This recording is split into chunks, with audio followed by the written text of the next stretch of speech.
Olá, amigos do Esporte e Debate, estamos de volta, sempre com destaque esportivo aqui na TV Assembleia, pelo canal 51.2 e TVN canal 17. Aqui você já sabe, o esporte em dimensão maior na sua televisão.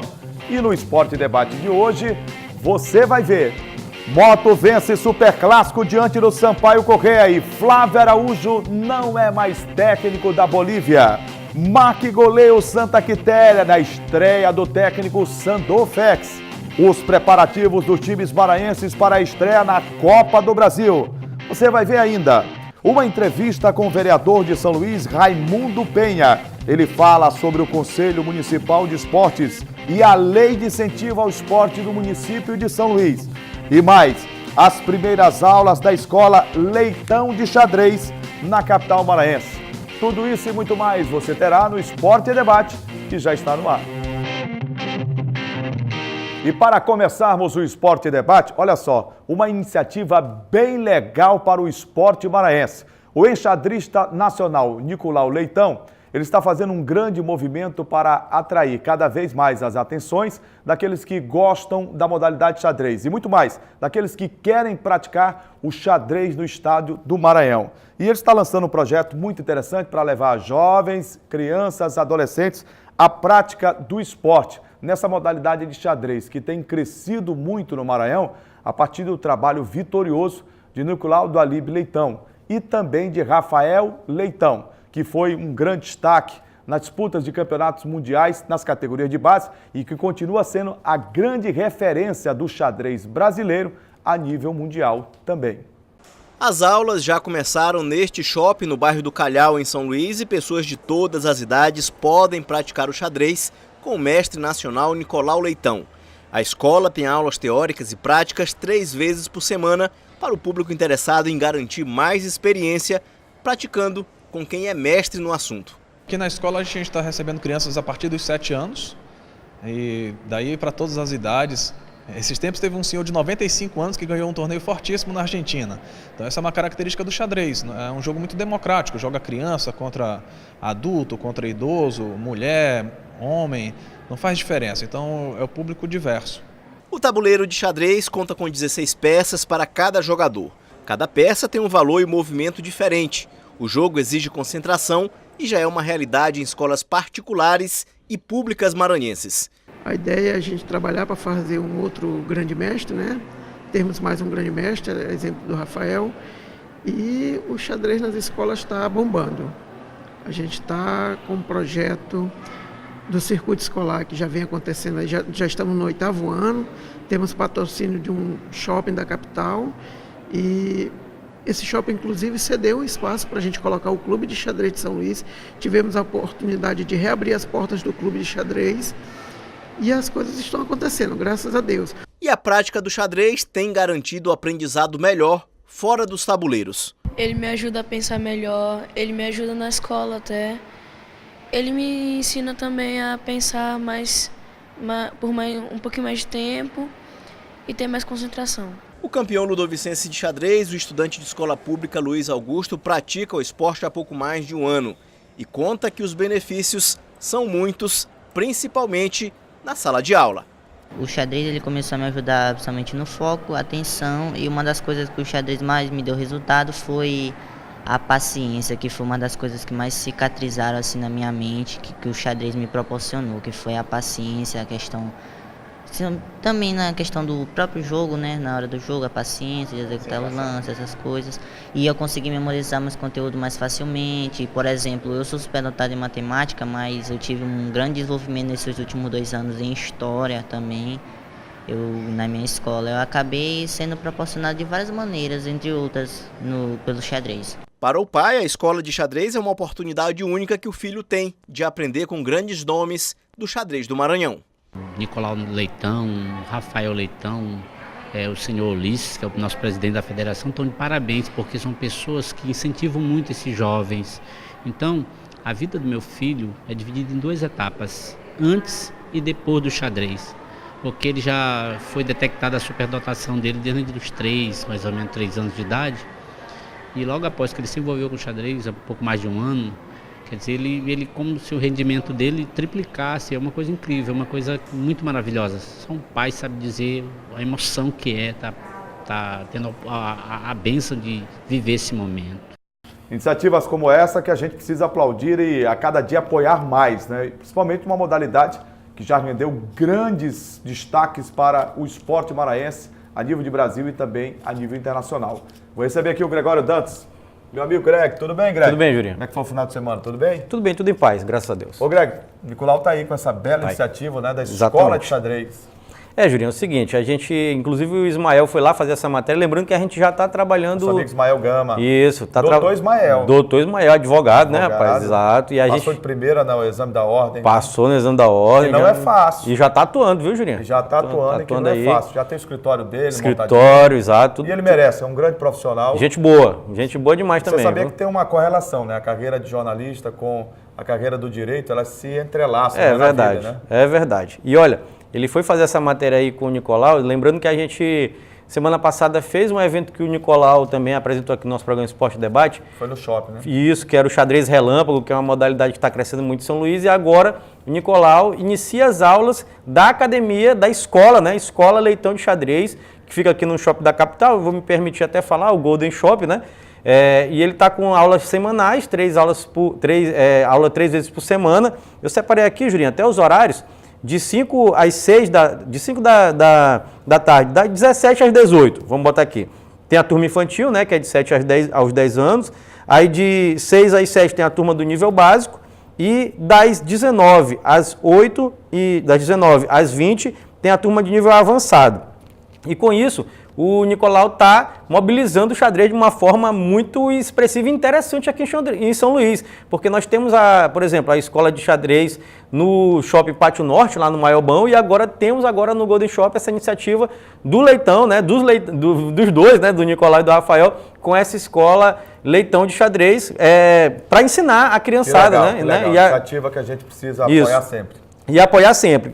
Lá tivemos também a participação, lá estava presente no dia o presidente da Federação Maranhense, o professor Ulisses, que foi meu professor, inclusive, e também tivemos a presença, Jurinho, até separei aqui, do estudante de escola pública, o Luiz Augusto, né, que é o campeão ludovicente de xadrez, né, que estavam lá prestigiando esse momento vamos dizer, início de aulas da Escola Leitão de Xadrez. Muito bom, parabéns pela iniciativa, Nicolau.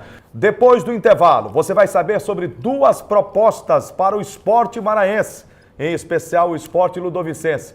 O vereador Raimundo Penha esteve aqui no Esporte em Debate e você vai ver uma entrevista onde ele fala sobre a revitalização do Conselho Municipal de Esportes de São Luís e a lei de incentivo ao esporte que precisa ser regulamentada na capital maranhense. Quer saber mais? Segura aí que daqui a pouco a gente volta.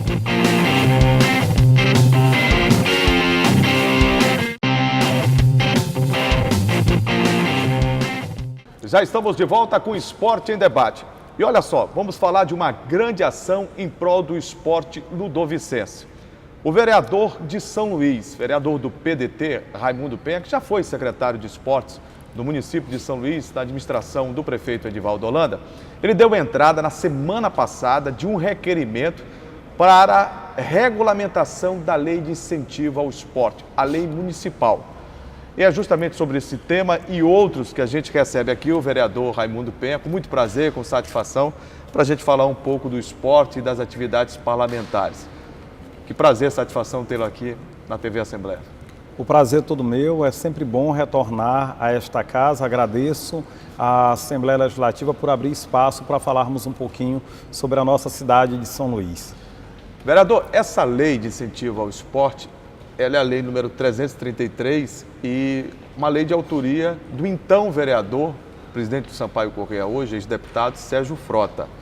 Uma lei de incentivo ao esporte. De que maneira o senhor pensa na regulamentação e que benefício o senhor vê que esta lei pode trazer ao esporte da nossa capital? Olha, primeiro deixar claro, essa lei nós iniciamos o debate dela em 2013, uma proposta de regulamentação. À época, o secretário de Esporte, submetemos inclusive ao Conselho Municipal de Esporte e chegamos a enviar ao prefeito. Eu saí da secretaria em julho de 2014, fui para outro órgão, o Instituto de Previdência, e aí de lá para cá não tramitou esse projeto. Então agora vários atletas nos procuraram e nós resgatamos essa minuta de regulamentação e estamos pedindo que o prefeito faça através de decreto a regulamentação dessa lei. Você falou muito bem, é uma lei do ano de 2013, nesse intervalo o Sérgio Frota, que era vereador, já foi até deputado estadual e nós não temos ainda essa lei colocada em prática na nossa cidade. O que essa lei melhora? Principalmente a vida do atleta amador, que é o que nós estamos propondo na regulamentação. A lei de incentivo ao esporte estadual e federal, elas só permite que entidades façam captação de recurso. E o que nós estamos propondo aqui no município é que, além das federações, das entidades, o próprio atleta, às vezes, um empresário, ele não tem um lastro financeiro grande para apoiar um grande projeto, mas ele pode financiar, por exemplo, a passagem de um atleta para participar de uma competição estadual e federal. Eu acho que a grande sacada e o que iria mudar, além de ser mais recurso para o esporte, é a possibilidade do próprio atleta fazer a captação do recurso sem precisar necessariamente de uma empresa. Ela teria uma similaridade, uma semelhança com a lei de incentivo ao esporte do estadual? Exatamente, nós nos baseamos no modelo do Estado, no modelo federal, adequando para a nossa realidade. O modelo que deu certo, né? Essa lei de incentivo ao esporte do Estado, do município, ela vem sendo, né, objeto de muito debate, de muita discussão, é claro, mas de benefícios gigantescos para o esporte maranhense. Em todas as modalidades. Quando as modalidades são contempladas, a gente tem a oportunidade de ver esses atletas saindo aqui para representar bem do estado do Maranhão. O futebol profissional também aqui em Honrado, quer dizer, você passa a ter uma outra dimensão do esporte a partir da efetivação de uma lei como essa. Né? Exatamente, eu sou testemunha. Quando secretário de Esporte, nós apresentamos pela Lei de Incentivo ao Esporte um projeto para o governo do estado e foi atendido, foi recuperado o ginásio poliesportivo no bairro da Liberdade, que inclusive foi cedido depois à nossa atleta, ao instituto coordenado pela atleta Isiane Castro, que até hoje tem feito um projeto fabuloso, Liberdade com Basquete, que também tem recebido recursos via Lei de Incentivo ao Esporte. Então é uma lei que tem dado certo no estado, é uma lei que deu certo no país e não tem porquê a nossa capital não copiar aquilo que está dando certo. E como eu falei, pesquisamos a regulamentação estadual, pesquisamos a regulamentação federal, trazendo para a nossa realidade. E qual é o grande gargalo que a gente observa? Que muitas vezes um projeto precisa ser feito por uma grande instituição. Na hora que você facilita para o atleta, para o próprio atleta pedir esse recurso, primeiro você barateia, porque ele não vai pedir a construção de um ginásio, por exemplo. Nós sabemos que os recursos do município são menores do que o estado, são menores do que a União. Então, mas também o atleta vive no município. Então você vai facilitar para o atleta, mas vai trazer para a realidade econômica do município. O impacto disso não vai ser tão grande. Se o município não tem condição de custear grandes obras e o estado vem fazendo, a União vem fazendo, mas então que o município atenda diretamente o próprio atleta, aquele que precisa de uma passagem para viajar, ainda está no sinal vendendo água. É justamente isso aí que eu ia que é o grande gargalo. Um grande gargalo. Grande gargalo. E o senhor falou, e muito bem, vem dissertando sobre essa questão toda do esporte. O esporte, além de ser um instrumento poderosíssimo de inclusão social, o esporte também é um instrumento de divulgação do município de São Luís. O esporte também é um gerador de emprego e renda. Quantos vendedores ambulantes não estão dentro de um estádio de futebol, na porta de um ginásio poliesportivo? E esses atletas, o senhor conhece bem a realidade, né, aqui na cidade de São Luís e no estado do Maranhão, sabe o quanto se tem de dificuldade para você treinar o ano inteiro. Aí vem, de repente, um prêmio que é disputar uma competição representando o município, o estado a nível nacional e às vezes internacional. E a logística para essa viagem é que é muito complicada, que custa cara e o atleta, na maioria das vezes, não tem essa condição de bancar, né? E justamente, você começa ali pela base, a Sendel mesmo tem as escolinhas de base, várias comunidades de forma independente tem. O gargalo, tu foste ao ponto correto. Qual é o grande gargalo? É justamente na hora desse atleta ir para uma competição. E que deveria ser quando o município deveria apoiar, quando o Estado deveria apoiar. Porque aquele atleta, quando ele viaja para uma competição, ele está divulgando o que tem de melhor. É ele que vai dizer que aqui em São Luís e aqui no Maranhão nós incentivamos o esporte. É ele que vai vender para o resto do nosso país, ou quem sabe para o resto do planeta, que aqui na nossa cidade, aqui no nosso estado, a juventude tem vez, a juventude tem voz, sobretudo na área do esporte. Então eu tenho acompanhado mensalmente a Câmara de Vereadores, não só eu, vários colegas têm contribuído, eles dão a sua contribuição para um atleta, para outro, mas isso é um apoio pontual, isso não é política pública de esporte. Eu que fui gestor e hoje estou vereador como agente público, o que eu defendo não é apenas esse apoio pontual, isso daí é responsabilidade social, cada um de nós como cidadão apoiamos aquilo que a gente acredita. Tem gente que apoia a cultura, tem gente que apoia o esporte, enfim. Agora nós estamos falando do município de São Luís, nós estamos falando do estado do Maranhão. E esses entes públicos, eles devem tratar o esporte como política pública, criar canais de acesso que não seja uma doação, que não seja um ato de solidariedade, mas seja um ato de direito, garantir o esporte como ferramenta de inclusão social, mas pensar o esporte também como direito. A criança e o adolescente tem direito à saúde, tem direito à educação e tem direito ao esporte. Vereador, eu digo sempre que essa questão, inclusive de relação do esporte com o poder público, com a iniciativa privada, ela deveria ir além de uma questão de uma nomenclatura de ajuda. Eu vejo por um outro lado, não sei se o senhor vai concordar comigo, eu acho que existem parcerias, a parceria do poder público, a parceria da iniciativa privada com clubes, com atletas, primordialmente os atletas, deve existir sempre. A gente precisa acabar com essa história do atleta estar sempre com o pires da mão. Se você estabelece um parâmetro estrutural, organizacional e muda a conjuntura do esporte, a gente não vai precisar ver atletas, né, com o pires da mão sempre pedindo, nos semáforos, em outras situações, na cidade e também no estado do Maranhão, tendo em vista que dentro da própria estrutura, né, do poder público e das suas necessidades e atribuições, a gente pode, com uma lei como essa de incentivo, fomentar mais o esporte, né? Isso daria dignidade. Eu acho que a palavra central é dignidade. Você vai ter um atleta que ele não vai depender mais da caridade, ele não vai depender se alguém simpatizou ou não com ele. Ele vai ter a oportunidade de buscar recurso no lugar certo, que é na Secretaria Municipal de Desporto e Lazer, e lá qualquer atleta que esteja em condições, ele vai poder buscar o recurso, ou qualquer entidade, não só atleta, porque nós não estamos excluindo as entidades, nós estamos propondo que possa ser feito diretamente pelo atleta, mas nós não estamos excluindo nenhuma opção como uma entidade que busque recurso para realizar aqui um grande campeonato que também ajuda a divulgar a cidade, ou até para recuperar um espaço público como quadra poliesportiva que serve não só aos atletas, mas serve à comunidade como um todo, não só o atleta amador, mas a própria dona de casa que faz atividade física, os nossos idosos que precisam ser cuidados. Então é muito amplo e que a gente espera que logo, logo vire realidade. Tem outro ponto que eu gostaria de ouvi-lo, porque também observei que o senhor deu entrada na Câmara Municipal de São Luís, protocolou um projeto de lei 002/2019, que busca uma reorganização do Conselho Municipal de Esportes. Aliás, esse conselho está sem funcionar há algum tempo, pelo que eu me recordo em relação ao conselho. A última vez que ele funcionou, o senhor era secretário municipal de Desportos e Lazer, secretário da Sendel. O senhor está buscando uma reestruturação, né, de uma base esportiva para que a gente possa ter um desenvolvimento maior? Olha, quando eu cheguei na secretaria nós identificamos, já existia uma lei municipal há muito tempo criando o conselho e nunca tinha sido dado posse. Eu não entendi o porquê. Eu tenho uma visão, a minha formação política, eu venho da sociedade civil, militante, e eu imagino que os conselhos de direito, além de cumprir a função constitucional, que é de garantir a participação popular, eu acredito que é um órgão que só vai ajudar o gestor. Você vai ter ali metade do governo, metade da sociedade civil debatendo. Eu acredito que ninguém é dono da razão. O secretário elaborou uma proposta, se ele submete a um conselho, a chance desse projeto ser melhorado por esse conselho e quando for para a sociedade, você vai ter uma proposta muito melhor. Então foi a primeira vez, nós demos posse ao conselho junto com o prefeito Edivaldo no ano de 2013, os secretários que me sucederam, nós já deixamos pronto um relatório e existem falhas na lei que criou o Conselho. Eu particularmente sou um crítico severo. Qual é a finalidade do Conselho? Sobretudo garantir a participação popular. O nosso Conselho Municipal de Esporte tem 2 engessamentos.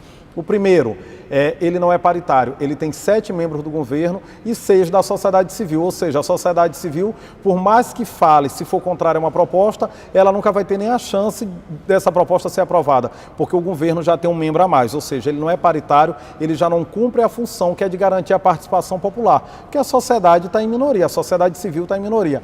O segundo, esse projeto que foi criado dizia que o presidente do Conselho é sempre o secretário de esporte. Eu mesmo discordo disso. Afinal, todo o conselho que eu conheço até hoje, você elege o presidente, é o colegiado que elege, e você tem uma alternância. Em um mandato é a sociedade civil, no outro é o poder público. E isso é democrático, né?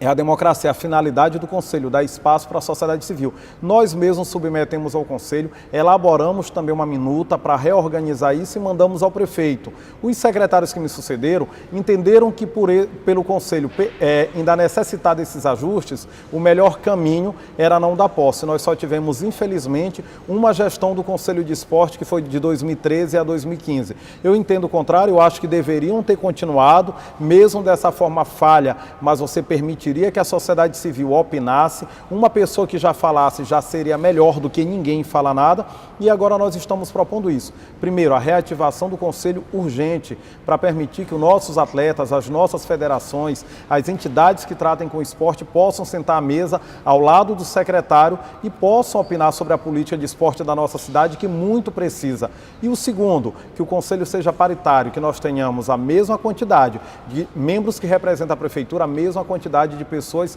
da sociedade civil. E esse outro ponto, que haja alternância. Em um mandato, o presidente é da sociedade civil, eleito, pode ser um atleta, pode ser um presidente de federação, pode ser um departamento de futebol amador, e no outro seja alguém do governo, que pode ser o secretário de esporte ou pode ser integrante de qualquer secretaria, mas o principal é que todo mundo possa opinar. Nós temos um esporte que precisa de apoio e uma ferramenta que é o Conselho de Esporte, que garante a presença do atleta, que garante a presença das federações, ele está desabilitado. Então eu acho que todo mundo junto pensando ajuda a construir um rumo melhor do que o que nós temos atual. Eu conversei aqui no Esporte em Debate com o vereador de São Luís, vereador do PDT, Raimundo Penha. Vereador, muito obrigado pela presença, parabéns pela preocupação que o senhor tem demonstrado com o esporte.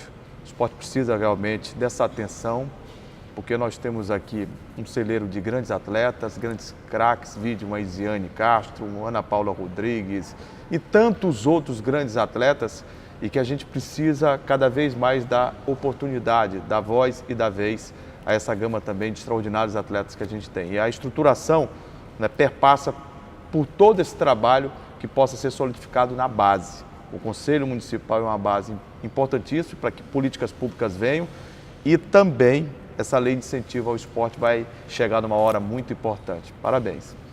Eu que agradeço, e para finalizar eu peço a você que gosta do esporte, que incentiva o esporte, são 2 propostas, elas ainda precisam. A lei de incentivo depende do prefeito regulamentar, da equipe da prefeitura, e a lei que altera o Conselho de Esporte depende de aprovação da Câmara. Então foram propostas feitas, mas que precisam ser consolidadas. Não podemos permitir que elas envelheçam, já são pautas bem antigas. A nossa cidade precisa. Então peço a você que se mobilize, que dê opinião, vamos fazer uma grande corrente para termos essa regulamentação e para termos a aprovação dessa lei, que logo o Conselho de Esporte seja reativado, e quem sabe é você atleta, é você amante do esporte amador, que vai estar sentado à mesa, podendo dar a sua contribuição, assim como eu estou fazendo nesse momento. Entre nas nossas redes sociais e deixe sua opinião sobre esse assunto. Muito obrigado, vereador. Eu que agradeço. Sucesso. Greg, são 2 propostas Sim. Que versam sobre o esporte na capital maranhense e que são muito necessárias. Sim. Primeiro, Fundamental e importante. a lei de incentivo ao esporte. Municipal. No momento em que, pela questão fiscal, empresas poderão ajudar muito o surgimento de atletas, a logística desses atletas que passam um ano inteiro treinando, se empenhando, Sim, com afinco para representar o Maranhão, a cidade de São Luís, em competições lá fora. E de repente não tem dinheiro para passagem, não tem dinheiro para poder custear toda a preparação para disputar competições nacionais e às vezes até em âmbito internacional. É um grande problema e que a lei de incentivo ao esporte ao Estado já ajuda e uma lei municipal vai dar mais impulso ainda. E a outra é a revitalização do Conselho Municipal de Esportes. Está aí parado desde 2013. Isso. E é o momento de se discutir e buscar políticas públicas, né? Isso. Para fomentar o esporte na capital. É assim, Julinha, é uma iniciativa importantíssima do vereador Raimundo Penha, né? Daqui da capital, de São Luís, e inclusive a gente tem que lembrar que foi ex-secretário municipal de esportes, então tem conhecimento de causa. E líder estudantil. Líder estudantil. E a gente tem alguns pontos assim da entrevista que a gente pode destacar, Julinha, principalmente quando você fala que da dificuldade que os atletas maranhenses têm, ainda mais eu vou separar esses aqui, os que não fazem parte, por exemplo, de uma agremiação, de um clube ou de uma associação, que são individuais, conseguiram resultados expressivos e esses têm muita dificuldade para conseguir chegar em competições nacionais e algumas vezes até internacionais. E a gente está vendo aqui em São Luís um fenômeno que eu acho que está no Brasil todo já, de atleta estar no sinal pedindo dinheiro para poder conseguir arcar com despesas de viagem, vendendo água mineral. Vendendo água mineral. Vendendo, às vezes, produtos alimentícios. Isso, uma situação que não era para passar atleta de alto rendimento, que vai representar o nosso estado, e em especial nesse caso, representar a cidade de São Luís. E aí é preciso que nós, né, todos, possamos mudar o conceito que se tem em relação ao esporte. Porque quando você vê um atleta disputando, conquistando títulos lá fora, aí se fala oba-oba, né? Conquistou Sim. o título, campeão mundial, campeão brasileiro, se faz uma festa imensa. Mas por trás dessa preparação, na base, ele precisa de suplementação, ele precisa de uma alimentação adequada. Um monte de coisa. Ele precisa de passagens, ele precisa de equipamentos, ele precisa de hospedagem, ele precisa de psicólogo, nutricionista, nutrólogo, preparador físico, fisioterapeuta, médico, tudo. Quer dizer, ele precisa de uma estrutura completa. Tem que ter. Para que ele possa, se chegou lá em cima, continuar. Se ainda não chegou, para alcançar o topo. Para conseguir chegar lá. Chegar ao ápice. Exato. Então, isso, quando você analisa por um outro viés, você vai ver o de divulgação. O esporte, além de ser um instrumento poderosíssimo de inclusão social, o esporte pode também entrar na questão do turismo e da fomentação dele como indústria, que é a maior do mundo. Sim. Como, Juraci? Quando alguém do Maranhão, um atleta de vôlei, basquete, futebol, natação, e jiu-jitsu, karatê, xadrez e por aí vai. É destaque lá fora, logo é lembrado o nome da cidade em que ele tem origem, é lembrado o estado ao qual ele veio, tá entendendo? Sim. E logo se divulga, inclusive, a nível nacional e internacional, o nome do estado, o nome do município. E as pessoas querem saber qual é a mágica, né, Julinha? Como é que conseguiu chegar àquele ponto? Aí, não, vamos lá conhecer. Aí vai conhecer a cidade, vai conhecer o estado, ajuda muito mesmo. Eu destaco na Lei de Incentivo Municipal ao Esporte, porque as empresas vão poder ajudar um atleta, eu nem gosto de dizer ajuda, porque o termo parceria. Fazer uma parceria com o atleta, porque a ajuda parece uma situação de mendicância. Exatamente. Né? E não é bem assim, parceria, até porque toda empresa, se não tem, ela deveria ter o percentual dentro da sua estrutura de fluxograma, de organograma e dentro da sua estrutura administrativa, ela pode ter um percentual, por menor que seja, para investir em publicidade. Sim. Porque propaganda e publicidade é a alma do negócio. Tanto no aspecto de poder público, que é inclusive obrigação, né? Sim. Você dá publicidade aos atos. Como é iniciativa privada. Agora, é preciso que, com o surgimento dessas leis, as empresas possam ter seus departamentos jurídicos mais voltados para o apoio social, porque eu acho que cada empresa, tenho certeza, cada empresa, ela tem um compromisso social com a sua terra, com o seu povo. É para ter, né? E o esporte, se não tem, é para ter, né? Era para ter, né? Isso. E o esporte é um vetor, sim, de inclusão social, né, Greg? Sim, e a gente tem que destacar, Julinha, o fator seguinte, quando o termo certo é parceria, porque a gente fala ajuda é como se fosse uma mendicância, como você falou. Parceria porque a empresa ganha também. É isso que o empresário não entende. Ele vai ter isenção de seus impostos. A marca dela, né, passa a ser melhor vista. Isso, além da isenção do imposto, que é a lei de incentivo ao esporte proporciona isso para o empresário. E a marca, todo lugar que vamos supor, Júlia, um atleta ontem mesmo eu estava saindo de casa, lembrando dessa história aqui, e eu vi 2 atletas do jiu-jitsu pedindo dinheiro no sinal aqui no posto, nas proximidades do posto Natureza, ali na Avenida São Luís de França. No Turu, região Turu. Isso, exatamente, pedindo dinheiro para poder viajar para o Campeonato Brasileiro e para o Sul-Americano de Jiu-Jitsu. Aí eu, rapaz, olha como é que é a situação. Domingo de tarde, 1h da tarde, os caras pedindo dinheiro para fazer uma coisa que. Para fazer o trabalho deles, vamos dizer assim, que é trabalho. O cara é o atleta, o trabalho dele é aquilo ali. Aí eu disse, pô, uma empresa ajudando isso aí com a lei de incentivo ao esporte, ela não apenas vai divulgar vai ganhar a isenção de impostos, mas também vai divulgar a marca dele, que é aquele cara lá, o atleta. Vai mostrar toda a preocupação que ela tem. Isso, ele vai chegar no local, vai dar uma entrevista coletiva, depois de uma premiação, vai estar lá no banner atrás, ó, patrocínio. Além tal, de tudo aquilo que a gente falou, Greg, olha só que outro aspecto importante o esporte traz. Greg, cada real, centavo que você investe no esporte, você deixa de gastar muito mais com a construção de penitenciárias. Claro. Você deixa de gastar ou diminui esse investimento em relação à saúde, porque o esporte, a prática dele é saudável. Sim. Você vai ter menos pessoas sedentárias. Isso. Por conseguinte, menos pessoas sofrendo aí de pressão alta, Isso. de obesidade, que Isso. hoje é um mal que ataca muito Sim. a sociedade, a obesidade mórbida, Sim. né?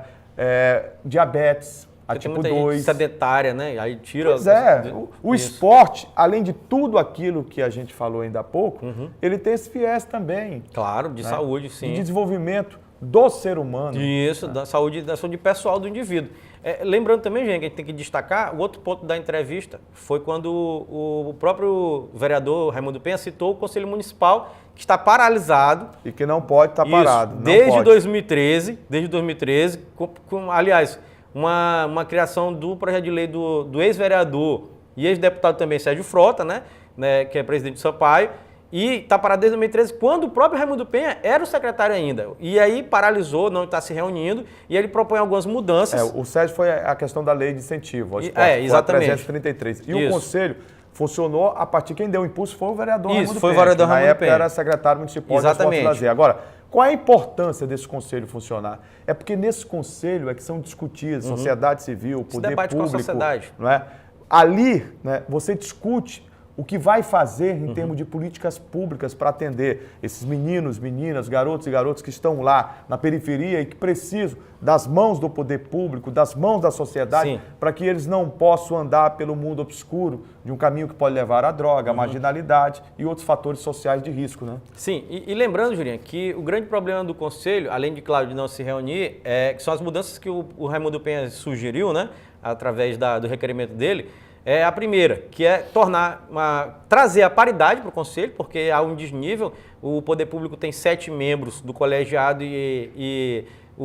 vamos dizer assim, a sociedade, né? A sociedade civil organizada tem apenas 6. Então, o primeiro critério é esse, é empatar, fazer a paridade, porque aí fica todo mundo igualzinho. E o segundo é porque sempre, desde que o Conselho foi criado, só o secretário municipal de esportes que é o presidente. Então, não, ele também propôs essa mais democrático. Alternância desse cargo de presidente do Conselho. Então, eu acho que foram duas ações excelentes do vereador e ele está de parabéns por, vamos dizer assim, fomentar o esporte, né? E ele está pensando na estruturação do esporte, que é mais importante. E tem que pensar mesmo. Parabéns mesmo, vereador Raimundo Penha. Penha. Depois do intervalo, destaque para o futebol. O Moto vence o primeiro superclássico do ano, com muita confusão na parte externa do Estádio Castelão.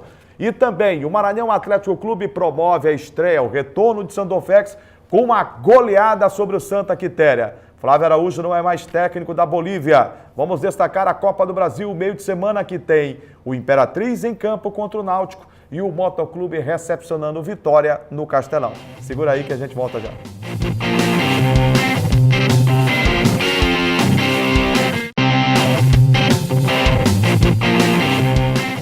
Já estamos de volta e com Esporte e Debate. Olha, vamos falar do futebol Campeonato Maranhense 2019. O primeiro superclássico do ano aconteceu no sábado no Estádio Castelão.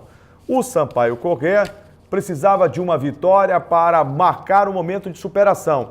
E o Moto da confirmação, a consolidação da boa fase nesse início de temporada. Sabe o que deu? Papão do Norte na cabeça. O primeiro superclássico do ano começou com 1 minuto de silêncio em homenagem aos adolescentes mortos no alojamento das categorias de base do Flamengo. E logo aos 8 minutos, Após boa jogada de Thalisson pela direita, o Sampaio ameaçou com uma cabeçada de samurai. O Moto respondeu com Diego Renan, que subiu pela direita, e Rodrigo se antecipou, evitando o perigo. O Papão só voltou a pressionar no último lance do primeiro tempo. Diego Renan cruzou, Eduardo cabeceou e Rodrigo Santos fez a defesa. Após o apito final, jogadores dos dois times bateram boca no gramado, mas logo foram separados pela arbitragem. O segundo tempo também começou morno. A primeira chance da Bolívia só veio aos 12 minutos com Edgar, que mergulhou para cabecear, mas tocou com a bola na mão. O Moto respondeu de imediato com o Léo Paraíba, que tentou finalizar e mandou direto pela linha de fundo. Só que aos 31 minutos, Gleicinho não desperdiçou sua chance. Após cabeçada de Dalmo e defesa parcial de Rodrigo, o meio-atacante marcou o gol para o Papão do Norte.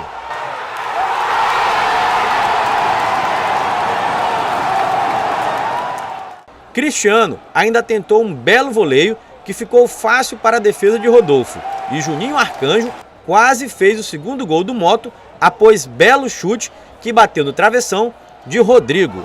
A defesa tricolor tirou em cima da linha e o jogo terminou 1-0 para o rubro-negro. Deu para perceber no jogo hoje que a gente teve uma melhora, mas temos que melhorar muito ainda. Conseguimos recuperar um pouco da confiança, mas infelizmente nossas atuações em si no segundo tempo têm prejudicado muito e hoje não foi diferente. Então, Márcio Diogo, que saiu machucado, falou sobre a importância da vitória sobre o maior rival e sobre as condições para a próxima partida. Mas agora é prematuro falar, realmente agora eu senti mais forte ali, mas já mostramos que temos um bom elenco aí, dependendo do Márcio jogar ou não, o Moto está bem servido de atleta. Léo Paraíba e o presidente do Papão, Natanael Júnior, falaram sobre a polêmica que antecedeu a partida, após publicações ofensivas ao Moto que partiram das redes sociais oficiais do Sampaio Corrêa. Em termos de provocação, acho que provocação fica para fora, eu acho que o futebol é aí dentro, entendeu? A gente fica feliz, não é só pelo clássico, foi um clássico muito bonito, sem pancadaria e aquilo. A torcida tem todo o mérito de festejar hoje, então temos que agradecer a Deus e curtir, né? Porque ninguém sabe o dia da manhã, porque quarta-feira já temos o Vitória pela Copa do Brasil. acho que a motivação, o clássico já por si só, né? A gente lamentou aquele episódio, né, de uma conotação homofóbica, mas também faz parte da promoção do jogo.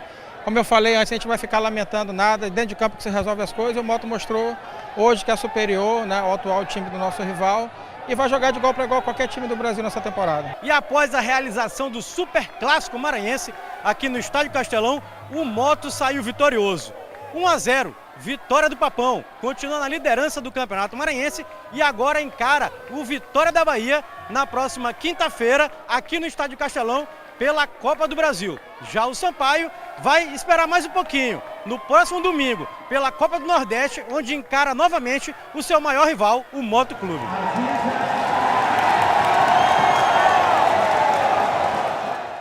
Ô Greg, antes Vamos. da gente falar do jogo, né? E eu gosto muito de falar de jogo, não gosto de falar no esporte de aspectos policiais, mas enfim, a gente é obrigado a registrar aqui os episódios tristes e lamentáveis que aconteceram fora do Estádio Castelão, antes da partida entre Motoclube e Sampaio Corrêa, onde torcedores de Moto e Sampaio acabaram entrando em confronto. Eu vi imagens de torcedores do Sampaio depois agredindo um torcedor do Moto que estava em uma motocicleta, coisa bárbara, imbecil até, entendo, inaceitável, inconcebível. Depois vi também imagens de torcedores do Moto em um grande aglomerado, atirando fogo de artifício, quase atinge um policial militar também. Mas também vi, e eu chego cedo ao Estádio Castelão para acompanhar e me preparar para trabalhar durante os jogos, isso é de praxe na minha carreira, mas no caminho da minha casa para o estádio, vi muitas concentrações ali no anil, em postos de combustíveis da torcida do Sampaio e da torcida do Moto. E logo me perguntei, cadê a polícia? Não vi nenhum agente de polícia militar por perto. Quando cheguei no Castelão, onde tinha uma barreira lá e é bom que se registre, na Secretaria Municipal de Trânsito e Transporte, Sempre tem. o inspetor Lemos, Sim. sempre nos acompanha também. E vi um aglomerado, muita gente de torcedores do Moto. Porque ali era o local de entrada do Moto. Exatamente, tinha muita gente. Também não vi, se tinham policiais ali, eu confesso que não vi. Não tinha. Na parte interna do Castelão, não. Policiais, Tinha. até em algum momento mal distribuído, depois o próprio comando, a comandante do policiamento dessa área, Edilene, que hoje é coronel da Polícia Militar do Maranhão, ligou para o Major Kempis e fizeram uma redistribuição lá e a coisa ficou correta, com cordão de isolamento. Entre as justiças, mas na parte externa, me parece que o planejamento foi, em alguns momentos, equivocado, porque a polícia chegou depois para acabar com o confronto. Inadmissível, isso não é comportamento de torcedor. Alguns vândalos e alguns até muito mal intencionados, que podem ser chamados de marginais, se inserem nesse contexto do torcedor aí para fazer aquilo que foi feito. As imagens mostram um absurdo, né? Que viralizou nas redes sociais, de briga, de confusão, e no momento em que você quer paz, e que você tem que ter paz. E o esporte, ele surgiu no mundo para unir os povos, para o congraçamento dos seres humanos, e não para você virar um campo de batalha. Né? Não para causar o caos. Né? Verdade. É assim, Julinha. Eu também tive a oportunidade de fazer esse jogo, né, a matéria para o nosso programa, ao lado do nosso querido Magno Parker, né? E de Zé Doidinho, o motorista foi com a gente. Cheguei por volta das 15h30. Você vê que até Zé Doidinho estava calmo. Estava calmo. Estava calminho. Aí eu cheguei por volta das 15h30 e eu também pude prestar atenção nessa... Eu não sou especialista, primeira coisa, em segurança pública. Também não. Não entendo. A gente sabe assim, leigamente, né? E aí, por esse fato, eu por perceber, por acompanhar muito jogo há muito tempo, né? Acompanhando em jogo em estádio, tinha sim um déficit ali do lado, nas cercanias do estádio, todo o complexo, do complexo do Castelão. Houve sim brigas, todo mundo viu, foi filmado, muita gente já botou em blog, botou em site, já saiu em outros programas de televisão. Eu só tenho uma coisa a dizer a respeito disso aí, que eu não considero, Jurinha, torcedor. Para mim, torcedor não faz isso aí. Isso aí é outra coisa. Eles não são torcedores, porque ninguém que é torcedor mesmo, Jurinha, que vai para lá, vai para cair de tapa nos outros. Que vai para ver o seu time, não vai para ter o sentimento de torcer, amor, torcer, vibrar, gritar, não vai. chorar de alegria, chorar de tristeza ou com empate. Porque futebol tem 3 resultados. Exatamente. Vitória, empate, derrota, e você tem que estar preparado para isso. Então eu queria só pontuar isso. Eu não considero torcedor. Não é torcedor quem fez isso aí. É outro departamento, outro adjetivo a gente bota lá para esses caras aí que fizeram isso aí. Aliás, de uma tremenda irresponsabilidade que gerou problemas graves, inclusive... E que uma boa detenção vai fazer bem. Vai, e que inclusive tem um efeito negativo extremo. Nós temos um problema crônico aqui no Maranhão, principalmente agora nos últimos tempos, que o torcedor não está mais indo para o estádio. A gente já discutiu isso várias vezes e tal. Imagina isso aí. Isso atrapalha muito. Macula a imagem do futebol. Aí assim, várias pessoas chegaram, Greg, como é que eu vou para estádio se eu vejo aqui no WhatsApp e tal, nas redes sociais, todo mundo se quebrando. Mas eu digo a esse torcedor, a essas pessoas que pensam dessa forma, e eu não vou aqui tirar os motivos, mas digo o seguinte, eu tenho certeza que o comandante da Polícia Militar, o coronel Luongo, o comandante do CEPAM, da capital, o coronel Pedro Ribeiro, já estão tomando todas as providências. Estão, com certeza. E para o domingo, que tem Moto Sampaio, mando de campo é esse, Moto Sampaio pela Copa do Nordeste, podem ter a certeza. Nós vamos ver esse policiamento ali na Avenida dos Franceses, que é como tem que estar. Vamos ver na Avenida Guaxenduba. No Anil ali no Anil. Tem que ter. Na altura ali do antigo Grêmio Liter Recreativo Português, porque ali começa uma concentração. De um lado está abandonado o litro, do outro o posto de combustível também é abandonado. Então eu passei e vi a concentração de torcedores ali. Então, a partir dali, você tem que ter os olhares da Polícia Militar, o trabalho de inteligência da polícia, para desarticular qualquer movimento nocivo para o esporte. Concordo. Porque ali vão pais, mães de família, garotos, idosos, idosas, que vão ver o espetáculo do futebol e que não podem, de maneira nenhuma, conviver com uma situação de risco e de confronto daquela natureza. Não podem. Eu tenho a certeza que a Polícia Militar vai tomar todas as providências e mais, já estou sabendo que o comando da Polícia Militar já definiu que algumas dessas torcidas organizadas que foram identificados, os nomes ainda não foram divulgados, eles não poderão adentrar o Estádio Castelão. E aí está certo. Eu também concordo. Está certo. E eu faria mais. Identificaria os nomes, levaria para a delegacia, em dia de jogos, só sai quando terminar o jogo e pega o nome deles durante um período, coloca nas bilheterias e na porta do estádio para dizer, esse aqui cometeu Tá entendendo? Ato de agressão, de vandalismo, de confusão, tá fora do estádio. Estádio não tem lugar para isso. Não, estádio não é lugar para isso. As cercanias do estádio também não são. Também não. Tem algumas coisas para pontuar. Primeiro, você citou alguns pontos onde acontecem essas reuniões, que o torcedor chama de aquecimento, né?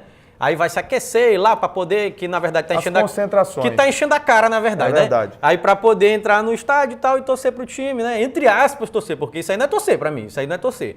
Aí nós sabemos, né, Juninho? Todos esses pontos aí e tal. Então eu acredito que a polícia também sabe. Se a gente sabe, a polícia sabe. Com então a gente certeza. não precisa dar aula para a polícia, eles vão lá e vão contornar e fazer o serviço que tem que ser feito. Vamos falar de bola rolando agora? Só tem um probleminha aqui que eu tenho que fazer não. um reconhecimento. Por volta das 15h30, quando eu cheguei ao estádio, parou um caminhão da Polícia Militar, sim, com a cavalaria. A cavalaria desceu nesse momento. O grande problema é que toda a confusão aconteceu antes desse horário, entendeu? Ou seja, houve um erro só de... Planejamento. Chegasse um pouquinho antes. Equívoco. Chegasse um pouquinho antes ali, Juninho, não ia ter nadinha. Não, até porque que depois que a polícia entrou na parada, aí acabou. Resolveu todo mundo, caladinho, foram pro estádio e lá dentro do estádio não teve nada. Pois é. Nada. Deixa esse reconhecimento porque houve sim a cavalaria. E na saída também... Não, tudo tranquilo. A polícia, um ou outro tentou ali, a polícia rapidamente tirou de circulação, então, fez algumas prisões então, e contornou a situação. Tem que deixar esse reconhecimento, só isso. Greg, bola rolando, Bora. Tivemos o primeiro Superclássico, o Moto ganhou pelo placar de 1-0. 1-0. O que marcou o clássico? Equilíbrio, falta de uma qualidade técnica maior. Sim. O Moto realmente mereceu a vitória?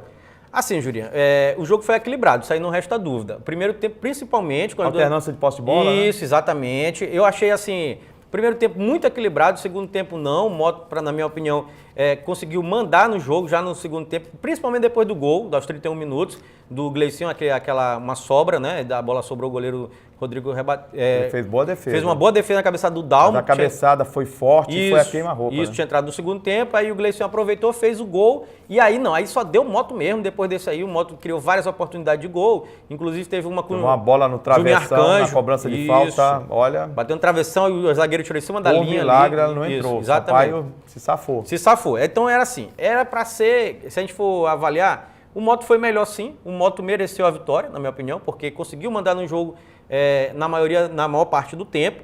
O Sampaio, a gente já vinha falando aqui desde o começo do ano, desde que a gente voltou das nossas férias, que o Sampaio estava muito mal e continua muito mal. E o Sampaio, apesar de estar muito mal, a gente até comentou dos bastidores, foi a melhor apresentação do Sampaio no ano. Por incrível que pareça. Parecer. E é verdade, não é mentira. Foi o que deu mais ou menos uma ideia de time. Exatamente. Né, de formação do 11 do time do Sampaio Corrêa. Porque o Sampaio, o Flávio estava mexendo muito na estrutura tática do time, na formação da equipe. Ele não conseguia encontrar um time. Isso. E esse que ele colocou em campo contra o Moto... Pode ser. Parece que pode ser. É uma sinalização. Esse time aí parece que pode ser, com alguns reforços pontuais, tal, principalmente no sistema defensivo, que eu acho que é muito fraco. Agora você vê a importância do Superclássico, não é? Sim. Ele emprega e desemprega. Emprega e desemprega. No domingo, o técnico Flávio Araújo pediu para ir embora, o presidente tentou demovê-lo da ideia, não, quero ir embora, acho que o time não vai acontecer sob o meu comando. Sim. Eu já passei por aqui, já fui campeão, já vivi grandes momentos, já vivi momentos também ruins. Acho que é a hora de sair para ver se melhora. Certo. Quando o profissional chega a essa conclusão, é porque ele reconheceu que o trabalho dele são 7 jogos. Sim. Né? O Sampaio teve, ao comando dele, foram 2 vitórias, teve 2 empates né? E acabaram tendo 3 derrotas. 3 derrotas, exatamente. Das 3 derrotas, 2 vergonhosas. 2 vexatórias, que foi 5-0 lá pro Ceará e 3-0 pro CSA em pleno Castelão. Isso, exatamente. Coisa que há muito tempo a gente não via. Tá legal. A gente vai falar sobre a demissão do Flávio Araújo, sempre lembrando que são por 2 aspectos que a gente pode ver essa pedido de demissão dele. Pediu para se afastar do clube, disse que não dava mais. O primeiro aspecto é o seguinte: o Flávio assume toda a responsabilidade. Ele assumiu. Disse, não, eu não consegui, os jogadores não estão conseguindo entender, eu não estou fazendo o time jogar. Quem indicou a maioria desses jogadores foi ele. E ele disse, eu indiquei, não está dando certo, eu vou sair nesse momento aqui, porque ainda pode dar tempo de outro técnico assumir e tal, e conseguir reformular essa equipe e fazer essa equipe jogar, porque eu não vou dar certo. E ele já chegou à conclusão, disse que passou um dia pensando, 24 horas, e na tarde e noite do domingo ele pediu a demissão. Agora, o outro lado, apesar dele assumir essa habilidade, quer dizer, assim, a gente pode interpretar como um péssimo trabalho de Flávio Araújo, né? Foi, péssimo Olha, trabalho. fazia tempo que o Flávio não fazia um trabalho tão ruim, E você quer que eu rapaz. diga aqui o que penso, na quê? verdade? Eu vi ele falando e tal. Não, o presidente até conversou comigo. Eu duvido muito, pode ser que eu esteja enganado, Que o Sérgio, que o Sérgio Frota disse demoveu para a ele, ideia? não, fica, é melhor você ficar. Eu duvido muito, O Sérgio disse, não, tá bom. conhecendo o presidente Valeu. do Sampaio. Ele Eu disse, acho que ele disse o seguinte... tudo bem, entendi, Sérgio, pode ir embora. Sérgio, o Flávio, chegou a hora. Você tá certo, Você tá bom. mesmo se dirige, pronto, entendeu? Porque ele não foi bem. Não, foi péssimo. E a gente tem que destacar o seguinte, porque... Agora vamos falar outra coisa também. O problema também não é só o técnico, a qualidade do time precisa melhorar urgentemente. Eu ia destacar, O time Julinho. está muito aquém. Tá, eu ia o destacar Sampaio justamente precisa. o seguinte, o Flávio é um técnico gabaritado, alta competência. Mas às vezes o trabalho não dá certo. Isso, exatamente, Isso é normal. porque no momento que o Sampaio cai, ao contratar o Flávio, para mim foi a medida mais acertada do Sérgio Frota, porque ele contratou um cara que já conhece o time, já conhece o Conhece o Sampaio. futebol da região. O futebol da região e é o rei do pra acesso. subir, né? Ele é o rei do acesso, ele é especialista nisso e veio de uma excelente temporada no 13, onde subiu o 13 da Série D para C. É verdade. Agora, deu errado. sobre nomes, o Sampaio trabalha com algumas possibilidades. Sim. É possível que daqui a pouco, a gente está aqui no ar e o Sampaio já anuncie, né? A contratação. possível. É possível. Mas Sim. vejo, foi ventilado o nome de Arthurzinho, para mim não é bom nome, respeitando a carreira dele, mas eu acho que é um técnico que não pegou mais um trabalho que a gente pudesse. Ele foi bem, tá no time. Faz tempo mesmo, né? Foi ventilado também a possível volta, mas eu acho que custa caro, para esse momento que o Sampaio está em baixa financeira. Tem o dinheiro da Copa do Brasil, tem Copa do Nordeste, mas o Sampaio adiantou no ano passado para pagar algumas contas. É o que o presidente já falou, inclusive, o Sérgio Frota, do Roberto Fonseca. Sim. Para mim era um grande nome para vir também para o time do Sampaio. Mas e fala-se também no Francisco Diá. Roberto Fonseca, lembrando que está no Campeonato Paulista, né, disputando lá, acho que é mais difícil mesmo. O Diá... porque custa muito dinheiro. Sair de lá, ele sai. Sai. Depende, né? La Plata, amigo. Pode ser, mas... La Plata sai. Mas o Sampaio... Não tem essa La Plata? Nesse momento, para fazer um investimento assim mais alto do que um time que está disputando a primeira divisão do Campeonato Paulista, acho que não. Complicado, é complicado. Assim, mas o Francisco Diá está na região. Tá, né? Está na Paraíba. Dá para trazer o Diá, Jurinho? Dá, sim. Dá? Será que o Diá aceita voltar para o Sampaio? Aí é uma outra história, né?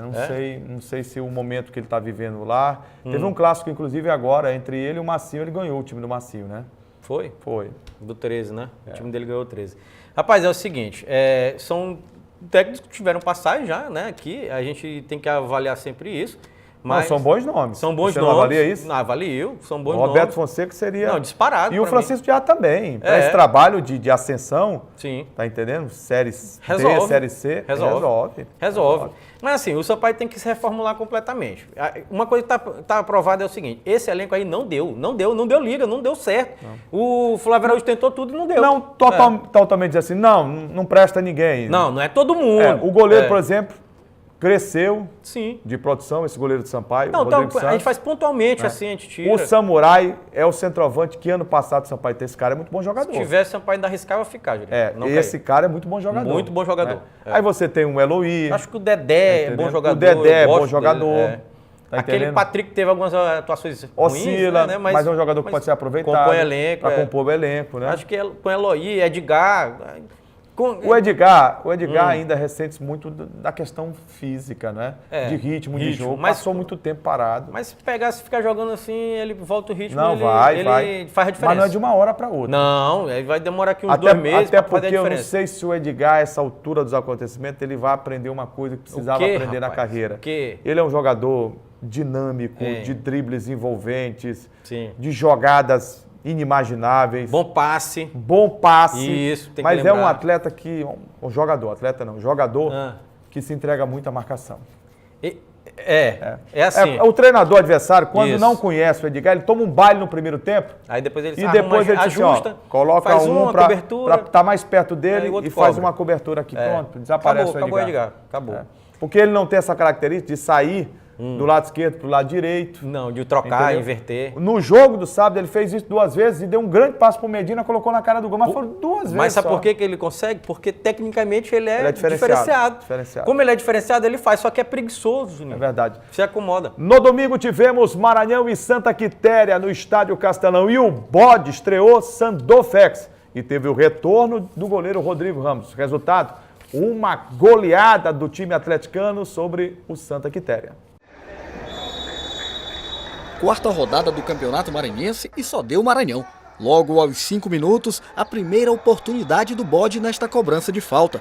O gramado encharcado por conta da chuva antes do jogo atrapalhou e não permitiu que o MAC abrisse o marcador. Mas aos 20, o Macão Machão da Ilha marcou o primeiro após essa bela cobrança de escanteio. Anderson Alagoano não perdoou e mandou para o fundo da rede. O bode seguiu melhor em campo e 2 minutos após o primeiro, ampliou com Marciano. Completamente intimidado no Castelão, o Santa Quitéria não conseguiu produzir e continuava cedendo espaços. A situação piorou para o time visitante quando o árbitro marcou pênalti nessa jogada dura dentro da área. Bruno Chocolate acertou com confiança o ângulo e marcou o terceiro. E que confiança, hein, Chocolate? Intervalo de jogo e a torcida maquiana satisfeita e otimista. Não, pro primeiro tempo tá bom. Agora vamos ver no segundo tempo aí, ver se a gente aumenta o pra cá aí. Expectativa pro final de jogo aí, o palpite? 5-0 Maranhão. Na segunda etapa, o MAC continuou atacando e marcou o quarto com Anderson Alagoano.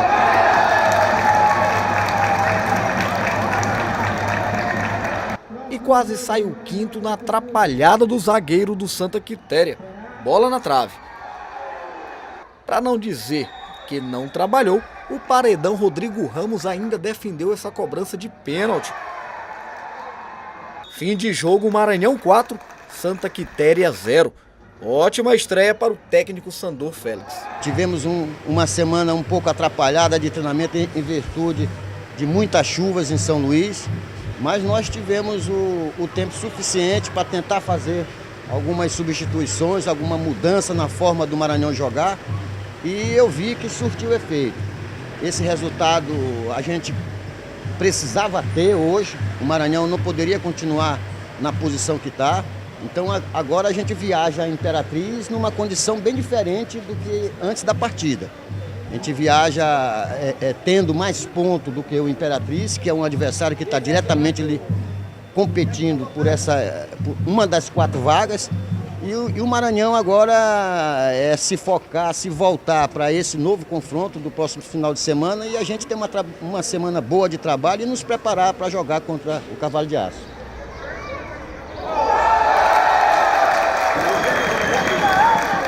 Bela reportagem do Ronald II. Sim. Macão Machão da Ilha, olha. Macão Machão da Ilha. Fez as pazes com a vitória. Fez. 4-0. Foi. Ô Greg, o adversário, frágil. Não existe. Frágil. frágil. Mas o que eu destacaria de importante, e a gente sabe que é cedo para falar de 2, 3 dias de trabalho, o time vai lá e tal, diante do adversário não é parâmetro, o Santa Quitéria. Não é. Você lembra disso. Mas quem conhece um pouquinho o futebol, viu que a organização, sabe? As linhas mais compactas, a presença dos laterais apoiando e não ao mesmo tempo, os volantes um ficando mais presos, posição, o Daltro e liberando o outro um pouco mais, o ataque com a rotatividade lá na frente. Eu vi o Maranhão mais organizado do que os outros jogos. Não sei se foi impressão minha. Repito, o adversário não lhe dá parâmetros para você fazer uma análise mais aprofundada. Não. Mas vi lá de cima da cabine um time mais organizado em campo, postado em campo. Assim, Jurinha, a gente falando especificamente do trabalho do Sandor Fex, né? Sandor, técnico experiente, né? Já dirigiu diversas equipes aqui. Foi campeão pelo Moto, deixou o time na época do Sampaio só para conquistar o título, ele saiu 1 ou 2 rodadas antes, o time foi campeão, e foi campeão pelo JV Lideral de Imperatriz. Pois é, já dirigiu Imperatriz também, em outra oportunidade, mas a gente tem que destacar... E esse é professor, viu? É porque geralmente técnico de futebol, alguns da imprensa... Fala de chão de mas professor, é professor. Não, esse é professor, inclusive, mesmo. da Universidade Federal do Maranhão. Isso, é professor de verdade, né, Jurinho? Mas é o seguinte, tem que destacar o trabalho do Sandor. Eu sempre falo, quando eu gosto de falar do Sandor, além do caráter acadêmico, mas também do caráter de ser um cara bom de grupo. Porque o grupo sempre assume quando o Sandor fala, todo mundo gosta do Sandor. E aí ele consegue fazer com que o grupo jogue por ele. O que é difícil isso, rapaz. Tem técnico que não consegue isso de jeito nenhum. Tem jogador que fica inimigo do técnico, né? É verdade. E o Sandor não. O time joga por ele. Então, a primeira coisa que a gente tem que notar de time que o Sandor está dirigindo é que, além do cara jogar por ele, ele vai dar aquele carrinho para sujar o calção e vai dar, Juninho. E aí vai jogar com tudo. E, claro, a disposição tática da equipe que você destacou já pôde ser percebido com tão pouco tempo de trabalho, agora, cumprindo as ordens, né? É verdade. 4-0, grande vitória do Maranhão agora. Pela frente, só pedreira. Só pedreira. O Maranhão tem pela frente. Olha só, gente. Sequência, hein? Sequência. Imperatriz lá, Imperatriz, é sábado, né? Sim, Imperatriz lá. À noite. Exato. Depois tem Mote Depois Sampaio. tem Mote Sampaio. Isso. Nas minhas contas, eu não sou matemático não, mas a gente trabalha com esses números sempre. O Maranhão tem 6. Tem 6. Eu acredito que com 10. 11... 10, acho que 10. 10 para 11 pontos, o 10 Maranhão... dá risca. O Maranhão chega ali entre os 4. Sim. Vamos botar 10 pontos? 10. Precisaria de 4.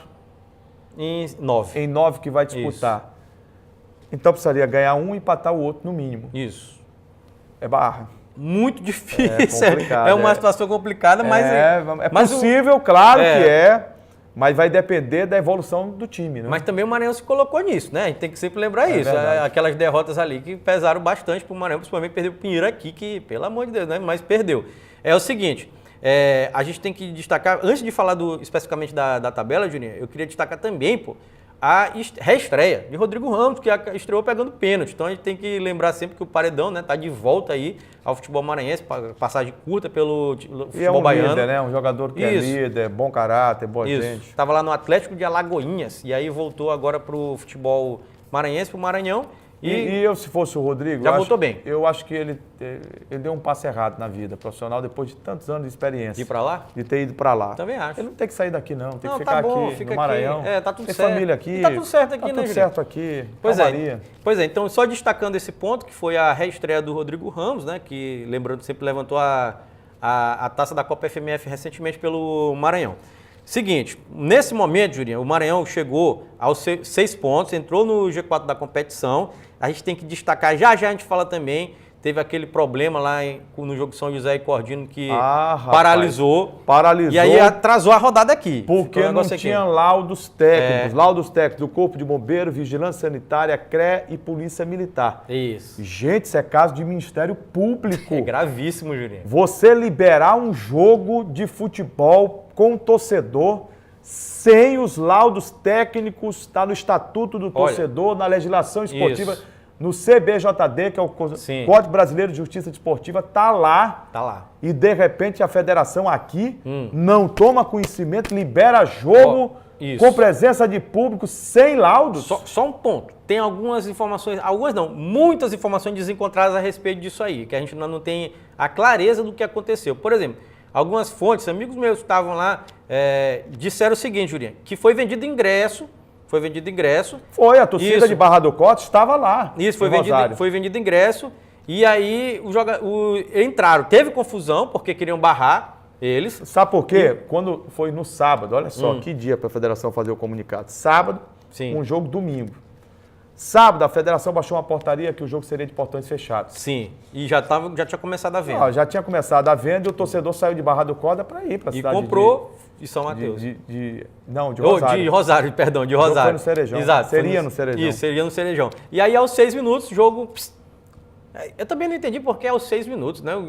Se tava gente lá, por que começou? Houve muita confusão. Mas é uma loucura, primeiro, né? a prefeitura não liberou o estádio e, de repente, alguns torcedores invadiram. E aí a polícia teve que retirar e foi uma confusão desnecessária, causada por falta de comunicação e organização da Federação Maranhense de Futebol. E posso falar outra coisa? Irresponsabilidade. Também. Porque soltar um ofício desse sábado, pô, é complicado. Com a venda de ingressos já tem começado, tá tudo errado, foi tudo errado. Mas a gente tem que pontuar esse jogo porque... Mas esses caras gostam de confusão, Muito. Né? Todo dia eles arrumam uma coisa nova aí. Essa federação, vou te contar, os caras não aprendem. Olha, Júlio, eu estava falando aqui nos bastidores, isso não acontece em futebol de várzea de jeito nenhum. Não. Não você acontece. É organizado. Você vai no departamento da Alemanha, o campeonato dele lá, ele sabe tudo que vai acontecer, a rodada não muda de horário, como se muda aqui no campeonato estadual. Aqui, pô. No campeonato do Anil, você conhece o campeonato do Anil? Sim.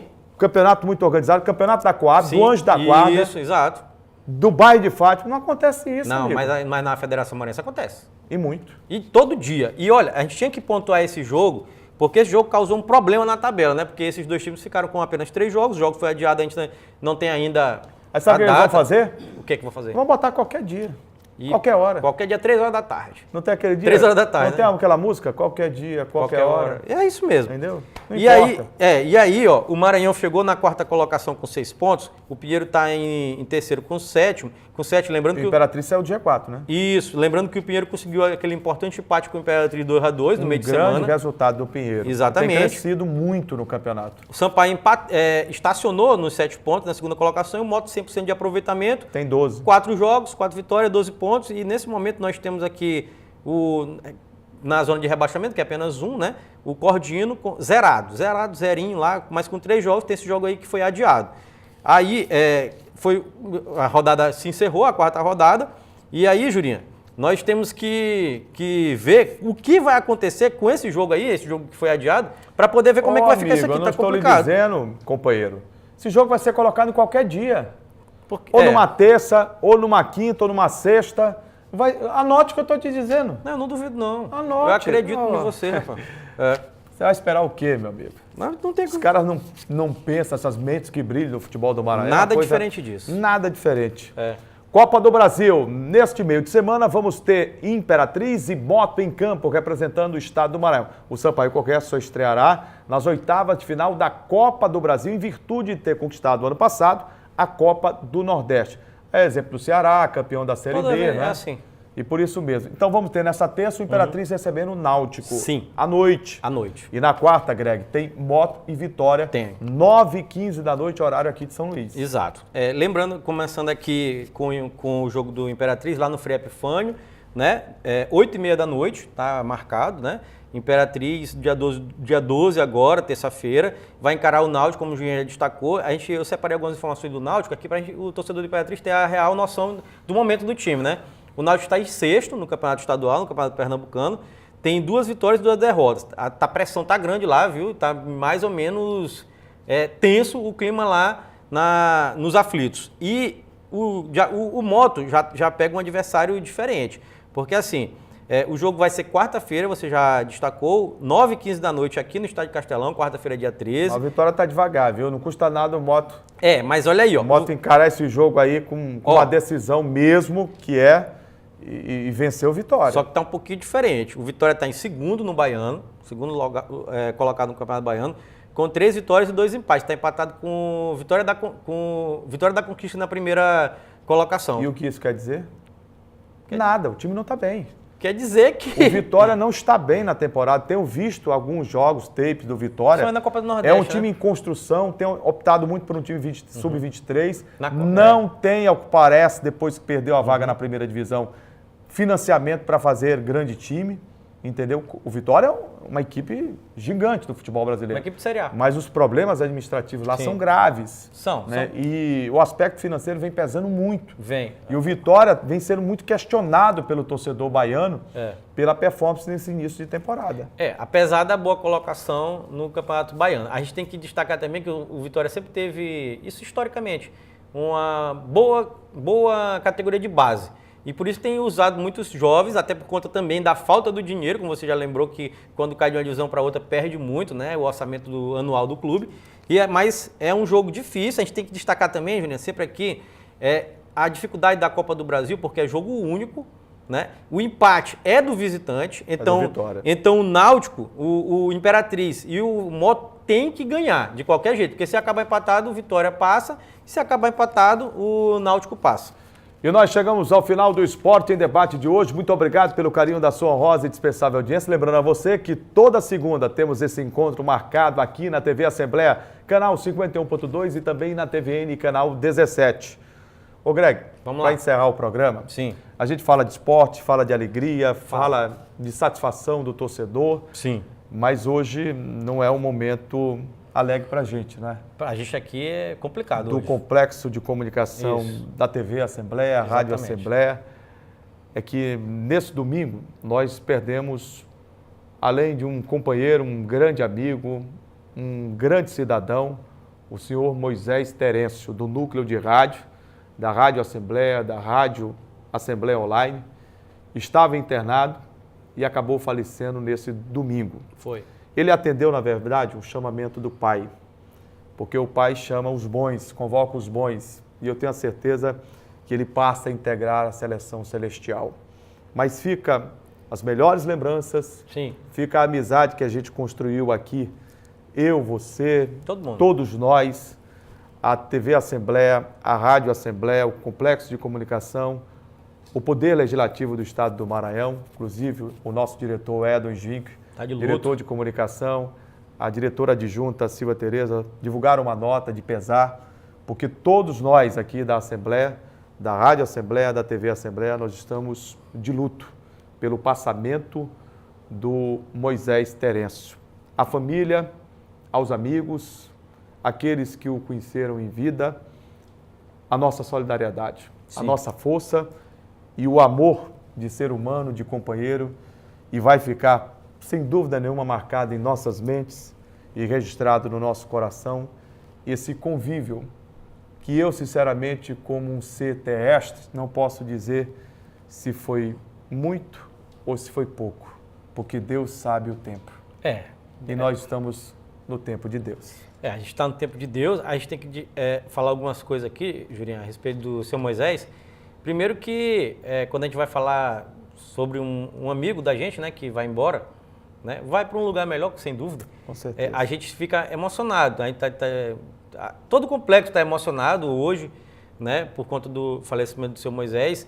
E a gente tem que pontuar algumas coisas. O seu Moisés era um cara muito gente boa. Muito. Era um cara muito boa praça, que se brincava, Tava sempre sempre estava rindo. feliz, sorrindo, não tinha tempo ruim. Todo dia eu enchia o saco dele, ele enchia o nosso, sempre uma brincadeira sadia, né? Isso. Pegava no pé da Sara, pegava todo no dia. pé E é da um gente cara aqui. que nunca, Jurinha, se recusou a cumprir a função dele, o trabalho. É verdade. Qualquer momento. E ele mesmo mas era não impressionante, passando cara. pelo melhor momento da sua saúde. Isso, fazia questão de... E a última imagem foi dia 1º de fevereiro agora. Sim. Ele deu uma recuperada, né? Veio aqui, né? E veio aqui. E quando eu me espanto, ele já está trabalhando. E o Henrique chegou, não, eu disse, não, isso aqui é a minha vida. Eu me recordo bem o que ele disse. Foi. E a gente conversou, eu tive a oportunidade de beijá-lo, de abraçá-lo. E foi uma despedida, cara. Foi, ele veio aqui se despedir da gente. Despedida. Foi, ele veio se despedir da gente, é um momento muito triste aqui pra gente do complexo, né, que trabalhou e conviveu com o seu Moisés. No meu caso, há 4 anos eu convivo com ele todo dia, né, ali na rádio e tal. O Juliano está um pouco menos tempo, né, mas é uma coisa pesada e a gente tá todo mundo triste, né, a gente fala de futebol, fala de esporte, fala de brinca e tal, mas quando perde um cara que é tão legal assim, é pesado. Ele editava todos os dias o Esporte em Debate na Rádio Assembleia, todo que a dia gente era faz, né, Greg? isso, era ele que fazia, exato.